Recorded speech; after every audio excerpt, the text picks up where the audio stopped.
Borpathar accident 10 নং Borpathar accident.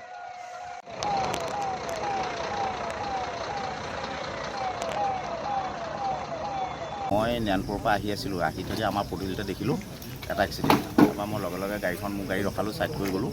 তাৰপৰা দেখিছোঁ গাড়ীৰ ওচৰত পালোঁ দুজন মানে এনজয় হৈছে আৰু গাড়ীতে এটা হাত মানে ছিগি পেলাই পৰি আছে মানুহৰ। তাৰপৰা ইফালে গৈ এইটো ছাইডত দেখিলোঁ দুখন বাইক পৰি আছে আপোনাৰ ৰাস্তাৰ কাষত, এখন খালত পৰি আছে। তাৰপৰা তেনেকুৱাতে মই লগে লগে 108লৈ ফোন মাৰিলোঁ। 108 আহিলে, দুখন 108 অহাত 4জন পেচেণ্ট 108ত উঠাই দিয়া হ'ল মেডিকেললৈ আৰু দুজন ডেড বডি মানে এই হাবি কাটি পেলাই খাৱত পৰি আছিলে। মই হাবি কাটি পেলাই উঠাই আনিছোঁ। ন্যানপুৰ টিকিয়াই বুলি শুনিছোঁ, মিচিং সম্প্ৰদায় এজনৰ বাপেক আহিছে, তেওঁ নিজে কৈছে এজন মোৰ ল'ৰা তেওঁ উঠাই আনিছে।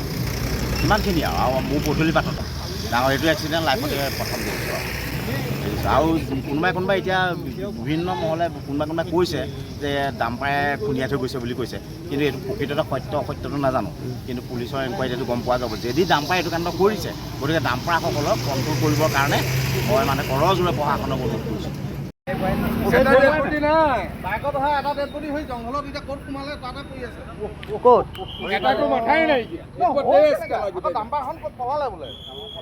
কিহে মাৰিলে?